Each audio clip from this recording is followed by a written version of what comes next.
What is up, everybody? Welcome to an addendum of last week's video. If you didn't watch it, go ahead and watch it first. Assuming you've already watched that video, you may know that I have built a new Linux machine. So after like a good solid week or two after a good solid 2 weeks actually of using the thing, I want to do a bit of a video explaining my actual experience with it. We're not going to be talking about the machine itself. Again, if you've watched the video, you'll know everything about it. You'll know what it looks like. You'll know everything about it. You know what it runs, and yeah.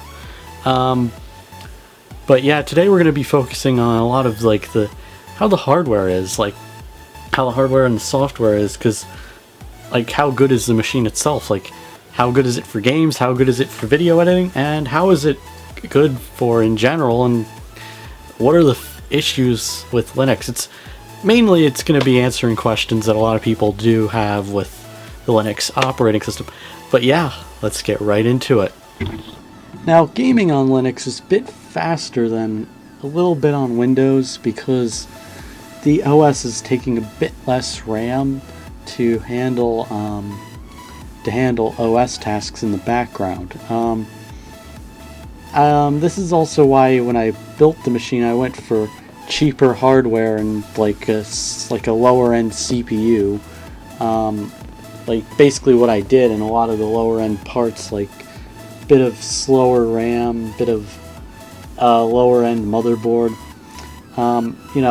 It makes the machine runs okay with a lot of these things, and and a lot of these games they just end up running real fast on machines like this. I was able to get Minecraft to hit 1080p to hit around 60 FPS really well, actually. So yeah, it runs games absolutely beautifully. I have been able to get other games to run as well, such as PC Building Simulator, because Valve has released a system for Linux users to basically run Windows games on computers like this.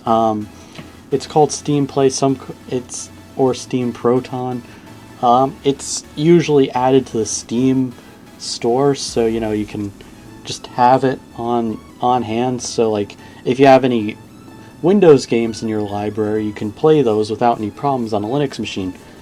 Unfortunately, a lot of apps and games don't really work that well with Proton/Wine, because a lot of them, many games being designed for actual hardware just do not have any idea of how to really run properly. So it's usually a hit or miss in some cases with some games. But a lot of them that I've dealt with that are on Proton are largely playable in my opinion, and I have had no problems running them. Despite the fact that a lot of the games are a bit more graphically intensive and do require things. If it's not on Steam, you can run the thing that it is based off of, which is Wine. Usually comes pre-installed with a lot of Linux distros. Wine is okay for the job, but it's actually based on a lot of older APIs, like stuff that you'd see in Windows XP, because the latest DirectX version it supports is DirectX 9, and it also only really goes good with the 32-bit apps. So that's one thing to kind of watch out for. And this brings me on to my next point. Linux can be okay for video editing. I have tried a bunch of editing software on Linux. All of it has worked really fine, and a lot of it has a very similar workflow to a lot of the software I'm used to, like Premiere Pro, and even other forms of software like Final Cut from Apple, but you know, it runs a lot of these editing programs real well. For options for editing software, you have the two big ones are Shotcut. There are other programs available, such as Kdenlive, which exists primarily for Linux and Windows. Mac, there does exist a version, but I think it's like kind of hard to work with, and there's like a lot of bugs and stuff in it. But it does happen to be more close to Premiere Pro. This is also, but other programs also work well with this machine, such as OBS, if you want to do a bit of live streaming and need a screen recording and stuff, as well as a recording of other things like capture cards. I've been working with one recently for a bunch of projects that I have that I'm working on, but yeah, it runs real well, and yeah. And now for one of the most important bits about Linux.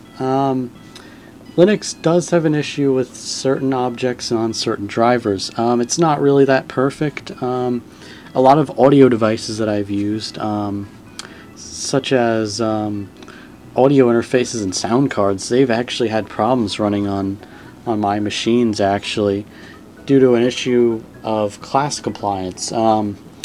And basically, for those who aren't really deep into this part of computing, class compliance is basically how willing a device would be to really run like with generic drivers.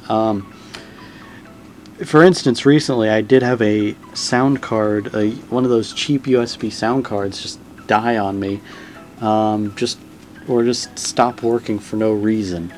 So I instead bought a mixer to solve that issue. It runs well with the original drivers that Linux gives you by default, and yeah, it's one big thing when buying a lot of these devices is that you've always got to check for issues like this. A lot of brands are kind of safe from this, that use a lot of default driver based chips and stuff for their USB interfaces. Usually it's like the cheaper mixers that are that usually come from more no-name brands, but there are some name brand mixers that actually have no issue at all with Linux devices, such as Behringer's. Behringer mixers, you know, great first choice when dealing with Linux. Also, mixers like the one I've recently got for this machine, which I will be doing a review on, like Pile branded stuff. I normally wouldn't trust them for other things, but for using in Linux, you know, not half bad. There are, however, some drivers that Linux has that a lot of operating systems surprisingly don't.